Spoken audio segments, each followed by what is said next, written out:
Hi friends, welcome to my channel. இந்த வீடியோவில் நம்ம பார்க்க போகிறது இந்த மாதிரி ரிவர்சிபிள் ஆக்டோபஸ் தான் பார்க்க போகிறோம். இதுக்கு நான் இந்த மாதிரி பல்கி யான் தான் எடுத்திருக்கேன். 2 கலர் தேவைப்படும். உங்களுக்கு ஒரு லைட் கலர் ஒன்று டார்க் கலர் உங்கள் விருப்பத்துக்கு எடுத்துக்கோங்க. இந்த யான் பார்த்திங்கன்னா கொஞ்சம் பெருசாக இருக்கும், அதே சமயம் நல்லா சாஃப்டாகவும் இருக்கும். இதுக்கு hook size 5.5 mm hook size எடுத்திருக்கேன். டேபிஸ்ட்ரி நீடில், ஸ்டிச் மார்க்கர், அடுத்து இது கொஞ்சம் பெருசாக எடுத்திருக்கேன் ஸ்டிச் மார்க்கரு, அடுத்து சேஃப்டி ஐஸ் எடுத்திருக்கேன். ஒரு 12-15 அந்த ரேஞ்சுக்கு நீங்கள் எடுத்துக்கோங்க. Scissor and fibre filling. இப்போ நம்ம ஃபஸ்ட்டு எப்படி ஸ்டார்ட் பண்ணலான்னு பார்க்கலாம். எப்பயுமே நார்மலாக இந்த அமிகுருமி டால்ஸ்லாம் பண்ணும்போது நம்ம மேஜிக் ரிங் போட்டு ஸ்டார்ட் பண்ணுவோம். பட் இந்த பல்கி யானில் நீங்கள் மேஜிக் ரிங் போட்டுட்டு அதை சுருக்கும் போது என்ன ஆகும்னா, கொஞ்சம் நம்ம வேகமாக சுருக்கிட்டோம் அப்படின்னா அந்த த்ரெட்டு பிரிச்சுட்டு வந்துடும். ஸோ அந்த மாதிரி அவாய்ட் பண்ணுறதுக்காக நம்ம என்ன பண்ண போகிறோம்னா, 2 செயின் ஆட் பண்ணிக்க போகிறோம். ஆட் பண்ணிவிட்டு அதில் ஒரு செயினை ஸ்கிப் பண்ணிடணும். எப்பயும் போல் அந்த ஹூக்குக்கு அடுத்து இருக்க செயினை ஸ்கிப் பண்ணிவிட்டு ஃபஸ்ட்டு போட்ட செயினில் 6 சிங்கிள் க்ரோஷே நம்ம போட்டுக்க போகிறோம். ஓகேவா? இது மேஜிக் ரிங் மாதிரியே தான் நமக்கு இதோ கிடைக்கும். ஸோ இது எந்தவித அந்த நூல் டேமேஜ் ஆகாமல் பண்ணுறதுக்கு இது ஒரு மெத்தடு.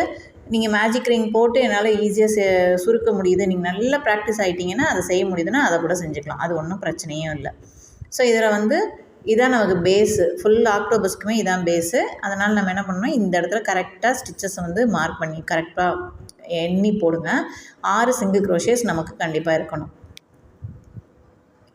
ஸோ இதில் ஃபஸ்ட்டு ஸ்டிச்சையும் மார்க் பண்ணி வச்சுக்கோங்க. 6 சிங்கிள் க்ரோஷே நான் போட்டுட்ருக்கேன். இந்த செயின் போடும்போது ரொம்ப பெருசாகவும் போட வேணாம், ரொம்ப சின்னதாகவும் போட வேணாம். பெருசாக போட்டால் நடுவில் அந்த ஹோல்ஸ் தெரியும், சின்னதாக போட்டால் நம்ம 6 ஸ்டிச் அதில் போடுறதுக்கு கொஞ்சம் கஷ்டமாக இருக்கிற மாதிரி இருக்கும். ஸோ போட்டுட்டு இப்போ ஃபஸ்ட்டு போட்ட ஸ்டிச் இருக்கு இல்லையா, அதில் ஹூக்கை இன்சர்ட் பண்ணிவிட்டு ஒரு ஸ்லிப் ஸ்டிச் போட்டுக்கலாம். போட்டுட்டு நெக்ஸ்ட்டு ரவுண்டை ஸ்டார்ட் பண்ணிக்கலாம். நெக்ஸ்ட்டு ரவுண்டுக்கு ஒரு செயின் ஆட் பண்ணிக்கிறேன். நெக்ஸ்ட்டு ரவுண்டு பார்த்திங்கன்னா எல்லா ஸ்டிச்சஸ்லேயுமே நம்ம இன்க்ரீஸ் தான் கொடுக்க போகிறோம். அதாவது ஒரே ஸ்டிச்சில் 2 சிங்கிள் க்ரோஷேஸ் நம்ம போடுற மாதிரி இருக்கும். ஸோ ஃபஸ்ட்டு போடுற ஸ்டிச்சை மார்க் பண்ணிக்கோங்க. இது கொஞ்சம் பல்கியான இருக்கிறதுனால நான் கொஞ்சம் பெரிய ஸ்டிச் மார்க்கர் யூஸ் பண்ணியிருக்கேன். ஸ்டிச் மார்க்கர் இல்லை அப்படின்னாக்க நீங்கள் நார்மல் ஹூக்கு கூட யூஸ் பண்ணிக்கலாம். ஸோ ஒரே இடத்துல 2 சிங்கிள் க்ரோஷேஸ் நான் போடுறேன். இப்போ அடுத்து 2வது இன்க்ரீஸ்.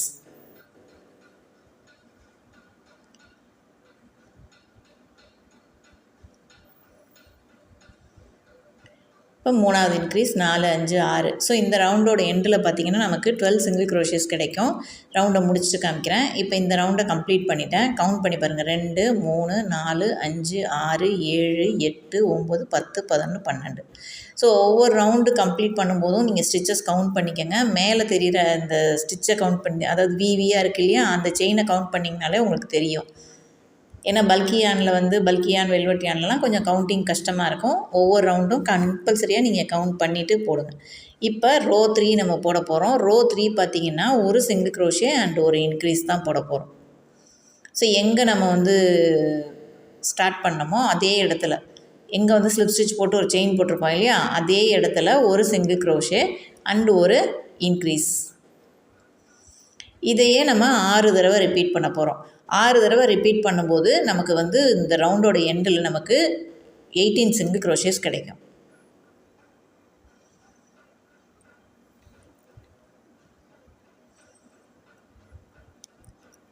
ஸோ இதே மாதிரி இந்த ரோ ஃபுல்லாக கம்ப்ளீட் பண்ண வேண்டியதான். நான் 3rd ரோ கம்ப்ளீட் பண்ணிட்டேன். 3rd ரோ கம்ப்ளீட் பண்ணிட்டும் பார்த்திங்கன்னா நமக்கு ஸ்டிச்சஸ் நல்ல மேலே விசிபிளாக தெரியும் உங்களுக்கு. இதுதான் ஃபஸ்ட்டு ஸ்டிச்சு நம்ம மார்க் பண்ணியிருக்கோம். 2, அடுத்து எப்படியே கவுண்ட் பண்ணிட்டே வர வேண்டியதான். 3, 4, 5, 6, 7, 8, 9, 10, 11, 12, 13, 14, 15, 16, 17, 18. ஸோ பிகினராக இருக்கும்போது கொஞ்சம் லைட் கலர்ஸ் யூஸ் பண்ணி பழகிக்கோங்க. அதுக்கப்புறம் போக போக உங்களுக்கு நல்லா ப்ராக்டிஸ் ஆனதுக்கப்புறம் நம்ம டார்க் கலர்ஸ் யூஸ் பண்ணலாம். நீங்கள் ஒன்றுமே இல்லை, ஸ்டிச்சை மார்க் பண்ணிவிட்டு கவுண்ட் பண்ணி போட்டிங்கன்னா எந்த யான் யூஸ் பண்ணாலும் நம்மளால் கரெக்டாக கொண்டு வர முடியும். இப்போ நான் அடுத்து ரோ 4 போட போகிறோம். ரோ 4க்கு ஒரு செயினை ஆட் பண்ணிட்டேன். அடுத்து ஸ்லிப் ஸ்டிச் போட்டு செயின் ஆட் பண்ணியாச்சு. ரோ 4ல் பார்த்திங்கன்னா 2 சிங்கிள் க்ரோஷே ஒரு இன்க்ரீஸ் போடணும். இப்போ ஃபஸ்ட்டு சிங்கிள் க்ரோஷே போட்டுட்டு அதை மார்க் பண்ணிக்கிறேன். அடுத்த ஸ்டிச்சில் 2வது சிங்கிள் க்ரோஷே போடுறேன்.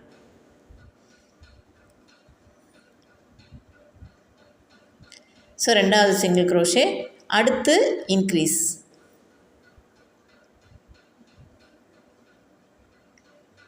இதே பேட்டர்னை நம்ம வந்து 6 தடவை ரிப்பீட் பண்ணணும். ஸோ அந்த 2 சிங்கிள் க்ரோஷே அண்ட் இன்க்ரீஸுன்றதை ஒரு ப்ராக்கெட்டில் கொடுத்துருக்கோம் இல்லையா, அந்த ப்ராக்கெட்டுக்கு அப்புறம் இருக்கிற டைம்ஸ் வந்து நாம் இதை ரிப்பீட் பண்ணணும்னு அர்த்தம்.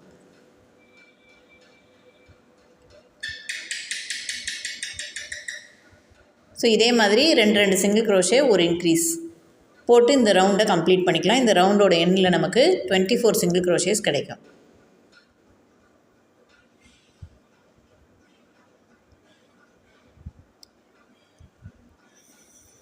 ரொம்ப டைட் பண்ணி யூஸ் பண்ணாதீங்க, ஏன்னா அந்த இடம் வந்து நூல் பிரிஞ்சுக்கிட்டு வரும். லைட்டாக ஹேண்டில் பண்ணாலே இதை வந்து நம்ம கம்ப்ளீட் பண்ண முடியும். ஸோ 4th row கம்ப்ளீட் பண்ணியாச்சு. 1 இங்கேருந்து கவுண்ட் பண்ணிங்கனாலே உங்களுக்கு நல்லாவே தெரியும் விசிபிளாக. 1 இதான் ஃபஸ்ட் ரவுண்டு, 2 3 4 row வந்து நம்ம கம்ப்ளீட் பண்ணிட்டோம். இப்போ இந்த 4வது row கம்ப்ளீட் பண்ணிவிட்டு இந்த இடத்துல வந்து ஒரு ஸ்லிப் ஸ்டிச் போட்டுக்கோங்க. ஃபஸ்ட்டு போட்ட ஸ்டிச்சில் ஸ்லிப் ஸ்டிச் போட்டுட்டு நெக்ஸ்ட் ரோவுக்கு போகலாம். ஸோ அதுக்கு ஒரு செயினும் ஆட் பண்ணிக்கோங்க. ரோ 5ல் பார்த்தீங்கன்னா 3 சிங்கிள் க்ரோஷே அண்ட் ஒரு இன்க்ரீஸ். இதை தான் நம்ம 6 தடவை ரிப்பீட் பண்ண போகிறோம். ஸோ ஸ்டார்ட் பண்ண இடத்துல ஒரு சிங்கிள் க்ரோஷே போட்டுருங்க. அதை மார்க் பண்ணிவிட்டு அடுத்து 2வது சிங்கிள் க்ரோஷே அண்டு 3.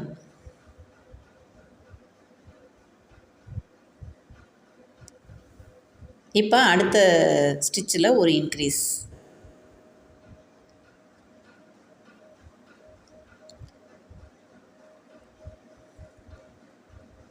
ரொம்ப டைட்டாக போட வேணாம், லைட்டாக அப்படியே லூஸாகவே போட்டே வந்தீங்கன்னா கரெக்டாக வந்துடும். ஸோ அடுத்து 2வது டைம் நான் ரிப்பீட் பண்ணுறேன். ஒரு சிங்கிள் க்ரோஷே, 2வது சிங்கிள் க்ரோஷே அண்ட் 3வது சிங்கிள் க்ரோஷே போட்டாச்சு. இப்போ அடுத்ததில் ஒரு இன்க்ரீஸ். இப்போ இந்த ரவுண்டோட எண்டில் நமக்கு பார்த்திங்கன்னா 30 சிங்கிள் க்ரோஷேஸ் கிடைக்கும். ஸோ ரோ 5 கம்ப்ளீட் பண்ணிட்டு பார்க்கலாம். இப்போ ரோ 5 கம்ப்ளீட் பண்ணிவிட்டு ஒரு ஸ்லிப் ஸ்டிச்சும் போட்டுட்டேன். நெக்ஸ்ட் ரோக்கு ஒரு செயின் ஆட் பண்ணிக்கிறேன். நெக்ஸ்ட்டு ரோ 6 to ரோ 9 வரைக்குமே பார்த்திங்கன்னா ஃபுல்லாகவே 30 சிங்கிள் க்ரோஷேஸ் தான். எந்த வித இன்க்ரீஸோ எதுவுமே இருக்காது. ஃபுல்லாக ஒவ்வொரு ஸ்டிச்சஸ்லேயும் ஒவ்வொரு சிங்கிள் க்ரோஷே நம்ம போட்டே வர வேண்டியதான். ரோ 5ல் நம்ம 30 சிங்கிள் க்ரோஷே போட்டோம். அதே தான் ரோ 6 7 8 9 4 ரோக்கும் நம்ம அதை அப்படியே ஃபாலோ பண்ண போகிறோம். ஸோ எல்லா ரோவுமே என்ன பண்ணுங்கள், 6 முடிச்சுட்டு ஒரு ஸ்லிப் ஸ்டிச் போட்டு ஒரு செயின் போட்டுட்டு நெக்ஸ்ட் ரோ ஸ்டார்ட் பண்ணுங்கள். அதே மாதிரி 4 ரோவும் நம்ம வந்து கம்ப்ளீட் பண்ணணும்.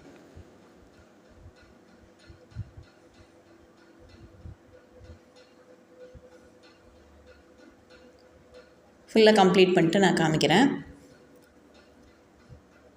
ஸோ இதுக்கப்புறம் பார்த்திங்கன்னா ஒரு 4 ரோ வந்து இதே ரிப்பீட் தான் வரும். இப்போ ரோ 7 வந்து நான் ஸ்டார்ட் பண்ணியிருக்கேன். இந்த இடத்துல ஒரு சின்ன டிப்பு சொல்கிறேன். இப்போ நீங்கள் இந்த இடத்த இப்படி டைட் பண்ணும்போது இப்படி மேல் நோக்கி யானை இழுத்தோன்னா அந்த இடம் வந்து அப்படியே அந்த நூல் பிரிச்சுட்டே வரும். அதுக்கு பதிலாக என்ன பண்ணுங்கள், யானை வந்து இப்படி கீழ் நோக்கி இழுத்து டைட் பண்ணிங்கன்னா உங்களுக்கு ஈஸியாக இருக்கும், ஸ்ட்ரக் ஆகாது, ஈஸியாக வரும். மேல் நோக்கி இழுத்து டைட் பண்ணாதீங்க, கொஞ்சம் பொறுமையாக போடுங்க. இப்படி மேல் நோக்கி இழுக்காமல் இப்படி கீழே இழுத்திங்கன்னா எந்த வித டிஸ்டர்பன்ஸும் இல்லாமல் அது அப்படியே வரும். மேலே நோக்கி இழுத்தோம்னா அது வந்து ஸ்ட்ரக் ஆகிட்டு அந்த இடம் வந்து பிரிய ஆரம்பிக்கும், அந்த மாதிரி டேமேஜ் ஆகும். அந்த மாதிரி இல்லாமல் இருக்கணும்னா நீங்கள் டைட் பண்ணுறதை இப்படி டைட் பண்ணுங்கள். இப்படி டைட் பண்ணிங்கன்னா உங்களுக்கு டேமேஜ் ஆகாமல் வரும். ஸோ இப்போ நான் வந்து 9 ரோ வரைக்கும் கம்ப்ளீட் பண்ணி முடிச்சிட்டேன். இப்போ 10th ரோ போட போகிறோம். அதுக்கு ஒரு செயின் ஆட் பண்ணிக்கலாம். 10th ரோ பார்த்திங்கன்னா 3 சிங்கிள் க்ரோஷே போடணும். போட்டுட்டு ஒரு டிக்ரீஸ் கொடுக்க போகிறோம். ஸோ ஃபஸ்ட்டு சிங்கிள் க்ரோஷே போட்டுக்கிறேன். அதை மார்க் பண்ணிவிடுங்க. அடுத்து 2வது சிங்கிள் க்ரோஷே,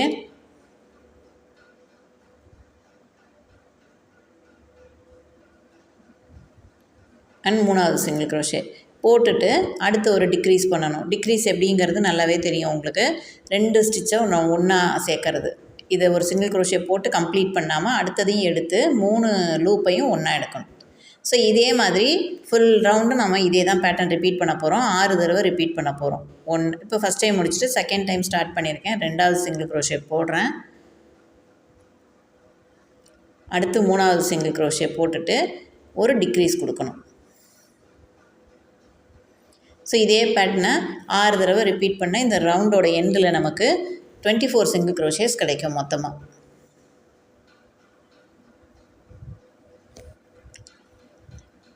ஸோ ரோ 10 வந்து கம்ப்ளீட் பண்ணியாச்சு. ரோ 10ல் 24 சிங்கிள் க்ரோஷேஸ் இருக்கான்னு கவுண்ட் பண்ணிக்கோங்க. ஃபஸ்ட்டு போட்ட ஸ்டிச்சில் ஹூக்கை இன்சர்ட் பண்ணிவிட்டு ஒரு ஸ்லிப் ஸ்டிச் போட்டுக்கலாம். போட்டு ஒரு செயினும் ஆட் பண்ணிக்கோங்க. அடுத்து ரோ 11 பார்த்தீங்கன்னா வெறும் ஃப்ரண்ட் லூப்பில் மட்டும்தான் நம்ம ஒர்க் பண்ண போகிறோம். ஃப்ரண்ட் லூப் பேக் லூப் வந்து ஆல்ரெடி உங்களுக்கு தெரியும் எப்படி போடணும்னு. இப்போ 2 ஸ்டிச் வி மாதிரி இருக்கு இல்லையா, அதில் ஃப்ரண்ட்டில் இருக்க இதை மட்டும்தான் லூப்பை மட்டும் எடுத்து நம்ம வந்து ஒர்க் பண்ண போகிறோம். பேக் லூப்பில் ஒர்க் பண்ணக்கூடாது. ஏன்னா இது வந்து நீங்கள் அடுத்து இன்னொரு ஆக்டோபஸ் செய்வோம் இல்லையா, அதை வந்து இதில் அட்டாச் பண்ணுற மாதிரி இருக்கும் நம்ம இதுக்கு. ஸோ இந்த இடத்துல வந்து நீங்கள் என்ன பண்ணணுன்னா ஃப்ரண்ட் லூப்பில் மட்டும் ஒர்க் பண்ணுங்கள். ஸோ ஒரு டபுள் க்ரோஷே போடுறோம். ஃபஸ்ட்டு ஒரு டபுள் க்ரோஷே, அதே இடத்துல தான் அடுத்து ஒரு 2 ட்ரிபிள் க்ரோஷே போடணும். எந்த இடத்துல எடுத்து பண்ணிங்களோ அதே இடத்துல, அதே ஸ்டிச்சில் அதே இடத்துல ஃபஸ்ட்டு ஒரு டபுள் க்ரோஷே, அடுத்து 2 ட்ரிபிள் க்ரோஷே. இது இந்த ஆக்டோபஸ்க்கு சைடில் வந்து ஒரு இது மாதிரி இருக்கும் இல்லையா, அந்த இது பண்ணுறதுக்கு தான். ஸோ 2வது ட்ரிபிள் க்ரோஷே. எல்லாமே பேக் லூப்பில் ஒரே ஸ்டிச்சில் பண்ணணும். இந்த ப்ராக்கெட்டில் இருக்க ஸ்டிச்சை எல்லாத்தையும் ஒரே ஸ்டிச்சுக்குள்ளே பண்ணணும். அடுத்து ஒரு டபுள் க்ரோஷே, அதே இடத்துல தான் போடுறேன்.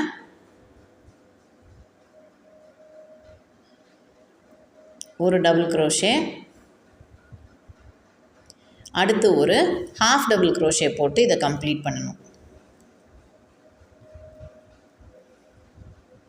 அதுவும் பேக் லூப், சாரி ஃப்ரண்ட் லூப்பில் மட்டும்தான் போடணும். எங்கேயும் பேக் லூப்பை இதில் கொண்டு வந்துடாதீங்க.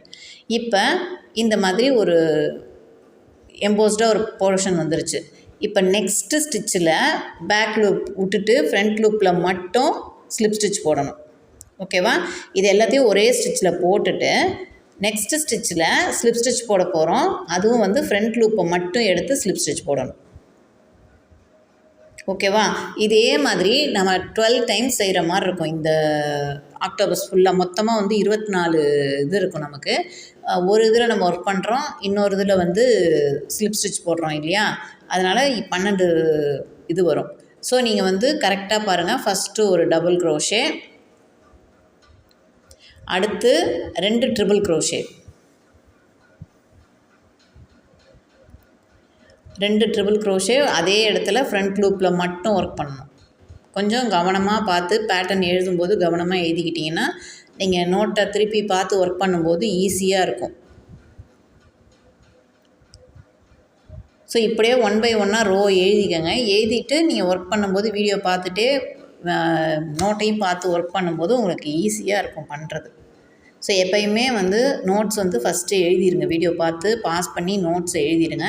அதுக்கு அடுத்து வந்து நீங்கள் ஒர்க் பண்ண ஸ்டார்ட் பண்ணுங்கள். ஸோ 2 ட்ரிபிள் க்ரோஷே போட்டு ஒரு டபுள் க்ரோஷே, அடுத்து ஒரு ஹாஃப் டபுள் க்ரோஷே. இதே பேட்டர்னாக ஃபுல்லாக ரிப்பீட் பண்ண வேண்டியதான் நம்ம.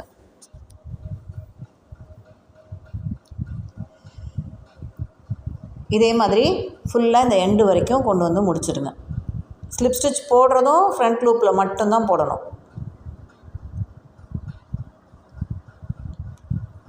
ஓகேவா? ஸோ இதே மாதிரி ஃபுல்லாக இந்த ரோ ஃபுல்லாக ஒர்க் பண்ணி முடிக்க வேண்டியதான். ஸோ இப்போ நான் ஃபுல்லாக ஒர்க் பண்ணி முடிச்சிட்டேன். இப்போ இந்த லாஸ்ட்டில் பார்த்தீங்கன்னா ஃபஸ்ட்டு ஸ்டிச் இருக்கு இல்லையா, அதில் கொடுத்து நம்ம வந்து ஸ்லிப் ஸ்டிச் போட்டுக்கலாம். போட்டுட்டு ஒரு செயின் ஆட் பண்ணிட்டு கொஞ்சமாக யானை விட்டு கட் பண்ணிடுங்க. இது தேவைப்படாது நமக்கு, உள் பக்கம் தான் சொருகி விட போகிறோம், ஸ்டிச் போட போகிறோம். அதனால் கொஞ்சமாக யானை விட்டு கட் பண்ணால் போதும். நல்லா டைட் பண்ணிவிட்டு இதை எடுத்து வச்சுருங்க. இப்போ நமக்கு ஒரு கலரில் ஒரு போர்ஷன் ரெடி ஆகிடுச்சு.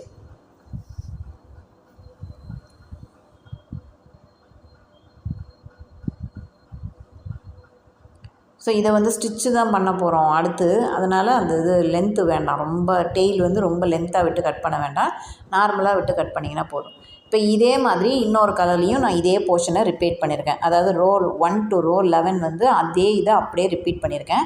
இப்போ இந்த கலரில் தான் வந்து நம்ம ஸ்டிச் போட போகிறோம், ரெண்டையும் வச்சு ஜாயின் பண்ண போகிறோம். அதனால் நான் கொஞ்சம் லென்த்தாக விட்டு கட் பண்ணிக்கிறேன் இந்த டெய்லை.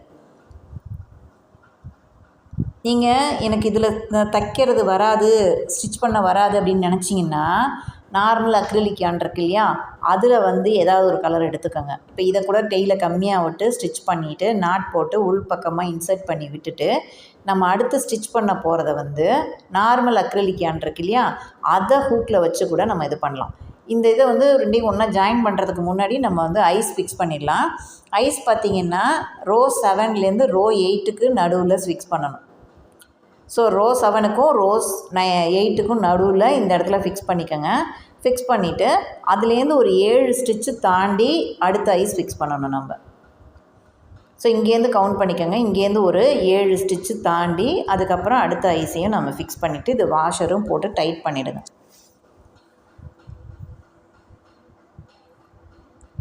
ஓகேவா? பின்னாடி வாஷர் போட மறக்காதீங்க, இல்லைனா ஐஸ் வந்து கழண்டு வந்துடும். ஸோ நல்லா போட்டு வாஷரை நல்லா போட்டு டைட் பண்ணி விட்ருங்க. ஸோ அதுக்கு ரொம்ப பதிஞ்ச மாதிரியும் இருக்கக்கூடாது கண். டைட் பண்ணும்போது பார்த்துக்கிட்டு டைட் பண்ணுங்கள், போதுமா அப்படி கரெக்டாக இருக்கான்றதை பார்த்துட்டு டைட் பண்ணுங்கள். ஓகே, இப்போ ஒரு போர்ஷனுக்கு ஐஸ் ரெடி பண்ணியாச்சு. அதே மாதிரி இந்த போர்ஷனுக்கும் ஐஸ் ரெடி பண்ணிடுறேன். இப்போ நான் ஸ்மைலி மாதிரி ரெடி பண்ண போகிறேன் இந்த இடத்துல. அதுக்கு என்னென்னா ரோ 9க்கு வந்து அந்த இடத்துல ரோ 9ல் போடலாம். இது வந்து நான் நார்மல் அக்ரிலிக் yarn தான் எடுத்திருக்கேன். ஸோ 2ஆக போட்டு எடுத்திருக்கேன், கொஞ்சம் பெருசாக தெரியணுங்கிறதுக்காக. இந்த 2 ஐஸ்க்கு நடுவில் ரோ 9ல் வந்து இப்படி இது நீடில் விட்டு எடுத்துருங்க. ஃபுல்லாக எடுக்க வேண்டாம். எடுத்துகிட்டு பக்கத்துலேயே ஒரு 2 ஸ்டிச்சு தள்ளி இன்சர்ட் பண்ணி நீட்டில் இன்சர்ட் பண்ணி அடுத்த ரோவில் இந்த மாதிரி கீழே வெளியில் எடுக்கணும். எடுக்கும்போது நமக்கு வி மாதிரி ஒரு ஸ்டிச்சு கிடைக்கும். இது வந்து உங்களுக்கு ஸ்மைலி மாதிரி இருக்கும், ஸ்மைல் பண்ணுற மாதிரி இருக்கும். ஓகேவா? இதை அப்படியே நீடில் இன்சர்ட் பண்ணி உள்பக்கமாக இன்சர்ட் பண்ணிட வேண்டியதான். நம்ம இப்படி உள்ளே இன்சர்ட் பண்ணிட்டீங்கன்னா அந்த ஸ்டார்டிங்கில் விட்டோம் இல்லையா, அந்த த்ரெட்டு இருக்கும். கரெக்டாக நீங்கள் இன்சர்ட் பண்ணி இழுக்கும்போது 2 பக்கமும் கரெக்டாக இருக்கா, த்ரெட்டு கரெக்டாக இருக்கான்றதை பார்த்துக்கோங்க. பார்த்துட்டு பேக் சைடு திருப்பி அதை வந்து நாட் போட்டு கட் பண்ணி விட்டுடலாம். நீங்கள் ஸ்மைலி வைக்கும்போது கரெக்டாக இருக்கா, பொசிஷன் கரெக்டாக இருக்கான்னு மட்டும் பார்த்துக்கோங்க. அந்த வி மாதிரி வர பொசிஷன் வந்து கரெக்டாக இருக்கான்னு மட்டும் பார்த்துக்கோங்க.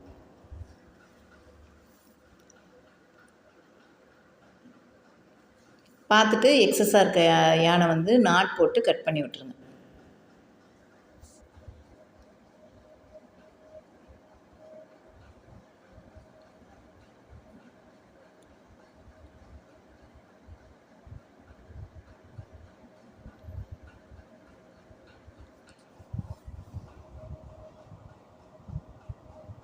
ஸோ இதை வந்து நீங்கள் எக்ஸஸ் yarn கட் பண்ணுறதுக்கு முன்னாடி சரி பண்ணிக்கோங்க. ரொம்ப டைட் பண்ணி கட் பண்ணிங்கனாலும் அந்த நம்ம பின்பக்கம் எம்ப்ராய்டரி பண்ணியிருக்கிறது சுருங்கிடும். அந்த மாதிரி இல்லாமல் லைட்டாக நாட் போட்டு கட் பண்ணி விட்ருங்க. ரொம்ப டைட்டு இறுக்கி வச்சு டைட் பண்ண வேண்டாம். அந்த இடத்த லைட்டாக வச்சுட்டு டைட் பண்ணிங்கனாலே போதும். ஒரு 2 to 3 நாட்ஸ் போட்டுட்டு எக்ஸஸ் yarn கட் பண்ணி எடுத்துருங்க.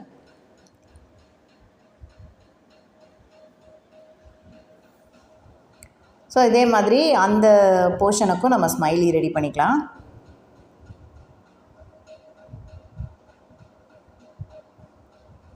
ஸோ கரெக்டாக க்யூட்டாக ரெடி ஆகிடுச்சு.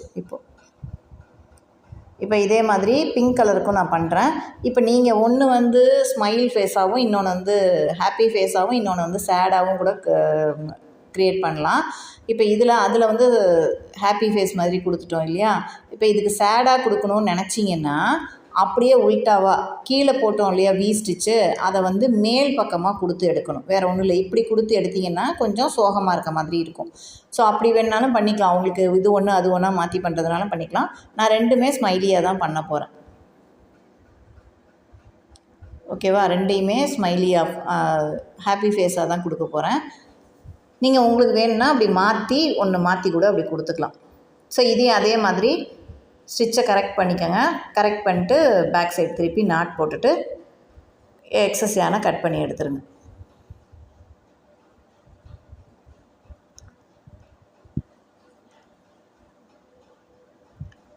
இப்போ இதுலேயும் கட் பண்ணிடுங்க கவனமாக, ஏன்னா ரொம்ப டைட் பண்ணக்கூடாது, ரொம்பவும் லூஸாகவும் இருக்கக்கூடாது. நம்ம ஏன்னா உள்பக்கம் ஃப்ளிப் பண்ணும்போது அது எம்ப்ராய்டரி எதுவும் டேமேஜும் ஆகக்கூடாது.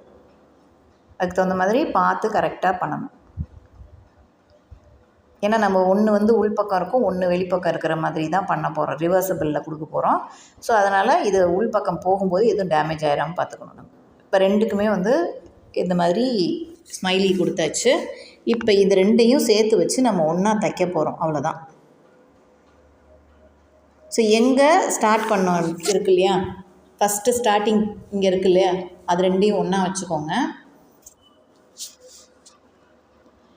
ஒன்றா வச்சுட்டு இந்த இடத்துல ஹூக்கை இன்சர்ட் பண்ணி நீடில் த்ரெட்டை கோத்துக்கோங்க, யானை கோத்துக்கோங்க. கோத்துட்டு நாம் அந்த இது மாதிரி செஞ்சோம் இல்லையா, இந்த பேங்க்ஸ் மாதிரி செஞ்சோம் இல்லையா, அதில் வந்து ஒவ்வொரு இதுலேயும் இதில் என்ன ஸ்டிச்சு போட்டோமோ அதே தான் அங்கேயும் இருக்கும். ஸோ அதையும் இதையும் ஒன்றா சேர்த்து அப்படியே தைச்சிட்டே வர வேண்டியதான். அதில் ஒரே ஹாஃப் டிசி போட்டோம், டிசி ட்ரிபிள் க்ரோஷே இப்படி தானே போட்டோம், அதே இது தான் இதுலேயும் இருக்கும். ஸோ இதில் ஒரு ஸ்டிச்சு அதில் ஒரு ஸ்டிச்சுக்கு கொடுத்து அப்படியே தைச்சிட்டே வர வேண்டியதான். இது வந்து நீங்கள் இழுக்கும்போது கொஞ்சம் கவனமாக இழுங்க, ஏன்னா அது மாட்டுச்சுன்னா அந்த இடம் வந்து டேமேஜ் ஆகிடும், கண்டிப்பாக டேமேஜ் ஆகும். ஸோ எனக்கு இது வரல, டேமேஜ் ஆகிற மாதிரி இருக்குது அப்படின்னிங்கன்னா இதே கலர், இப்போ நான் ஒயிட் எடுத்திருக்கேன் இல்லையா, அதே ஒயிட் அக்ரிலிக் யானை கொடுத்து நீங்கள் ஸ்டிச் பண்ணிங்கன்னா இன்னுமே பெட்டராக இருக்கும். அப்படி இல்லை நரம்பு கிடச்சா நரம்பை வச்சு கூட ஸ்டிச் பண்ணலாம், இல்லை நார்மல் சீவிங் த்ரெட்டை வந்து ஒரு 2ஆ 3ஆ போட்டு கூட நீங்கள் டைட் பண்ணி ஸ்டிச் பண்ணிக்கலாம். இந்த இதில் தான் பண்ணணுங்கிறது கிடையாது. நரம்பு வச்சு பண்ணிங்கனாலும் உங்களுக்கு விசிபிளாக தெரியாமையும் இருக்கும், எப்படி ஸ்டிச் பண்ணியிருக்கோன்ட்டு தெரியாமையும் இருக்கும், ஸ்டிச் பண்ணுறது ஈஸியாகவும் இருக்கும். இன்னும் அந்த நரம்பு எல்லா கிராஃப்ட் ஸ்டோர்லேயுமே உங்களுக்கு கிடைக்கும், அவைலபிளாக தான் இருக்கும். ஸோ இதில் உள்ளே விட்டு எடுத்து நீங்கள் 2 இதுலேயுமே உள்ளே விட்டு எடுக்கிறோம் இல்லையா, அதனால் இழுக்கும்போது கண்டிப்பாக அந்த யான் வந்து டேமேஜ் ஆகும் தான். ஸோ அந்த மாதிரி இல்லாமல் நம்ம கவனமாக பண்ணணும், அதனால் கவனமாக போட்டு பண்ணுங்கள். பயமாக இருக்குன்னா அக்ரிலிக் யான் யூஸ் பண்ணிக்கோங்க, இல்லைன்னா நரம்பு யூஸ் பண்ணிக்கோங்க, அது இன்னுமே பெட்டராக இருக்கும். ஸோ ஒரு சில யான் வந்து கொஞ்சம் நல்லாயிருக்கும், குவாலிட்டி நல்லாயிருக்கும், ஒரு சிலது கொஞ்சம் ஒரு மாதிரி இருக்கும், பார்த்து யூஸ் பண்ணுங்கள். இப்போ இந்த இடத்துல நம்ம வந்து ஸ்டஃபிங் யூஸ் பண்ணணும். ஸ்டஃபிங் வந்து ஒரு சைடு மட்டும்தான், ஏதாவது ஒரு சைடு மட்டும்தான் ஸ்டஃபிங் வைக்கணும், 2 சைடும் ஸ்டஃபிங் வைக்கக்கூடாது. ஏன்னா இதை உள் பக்கமாக திரும்பும்போது ஸ்டஃபிங் வந்து அந்த பக்கம் போகணும் இல்லையா, அதனால் ஏதாவது ஒரு சைடு வந்து ஸ்டஃபிங் வச்சா போதும். வச்சுட்டு மீதி இருக்க போர்ஷனையும் ஸ்டிச் பண்ணிவிட்டு நல்லா சீல் பண்ணிடலாம். இப்போ இந்த இடம் ஃபுல்லாகவே நான் ஸ்டிச் பண்ணி முடிச்சிட்டேன். இந்த இடத்துக்கு கொஞ்சம் தானே கேப் இருக்குது, இதையும் வந்து ஸ்டஃபிங்கை நல்லா உள்ளே தள்ளிட்டு மீதி இருக்க போர்ஷனையும் நம்ம வந்து ஸ்டிச் பண்ணி விட்டுடலாம். ஸ்டிச் பண்ணிவிட்டு இந்த போட்ட ஸ்டிச் இருக்கு இல்லையா, அதில் ஹூக்கை இன்சர்ட் பண்ணி எடுத்துருங்க. எடுத்து எந்த இடத்துலையும் உங்களுக்கு எதுவும் கேப்பே தெரியக்கூடாது, அந்த மாதிரி லாஸ்ட்டாக ஒரு ஸ்டிச்சையும் போட்டுட்டு